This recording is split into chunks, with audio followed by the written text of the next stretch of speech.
në për emisionet e prime time-it për të justifikuar Belën, akuzat nuk janë të rënda. E vërtet është, po në fakt... Kam përshtypjen se e di unë kush është marrë me këtë skem kaq të holluar dhe të stërholluar komunikimin ose siç njihet ndryshe PR-i. PR-i, po. Është babai Tauland Ballës. Në fakt, ke shumë të drejtë. Që me sa duket që ka mjeshtër i marketingut, zonja zotëri, ekspert i marketingut. Do ta kisha shumë zili, në fakt, në atë lloj moshe të jetë ekspert i marketingut. Ti kuptoj komunikimin e ri, mediat sociale. Strategjitë e komunikimit, strategjitë marketingut tradicional, multilevel. Wow. 78 vjeç është zotëria. Datëlindja 48-a, sa i bie? Po. Datëlindja 48-a. Kasem Mustafa Balla. Po. Që është 48, po. Punonjës marketingu në një kompani çimentoje. Ç'a i bën ky? Kompani çimentoje. Ky ka, e di për ç'a paguhet ky? Ky ka shpik shprehjen beton lale.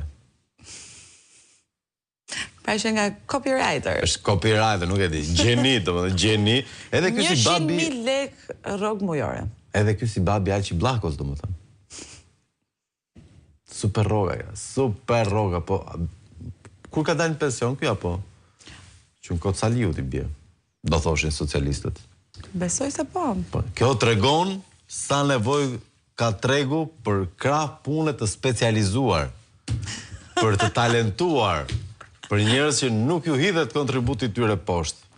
Ne nuk merremi kurrë në këtë emision me familjar, po nëse familjarët janë të përfshirë pak, edhe do merremi ndonjëherë dhe tani një 80 vjeçar që punon si ekspert marketingu në një kompani çimentoje. Se di, ma thuj ti vlla, ma thuj ti nëse duhet ta marrim me çfarë numri marrim Tauland Ballën?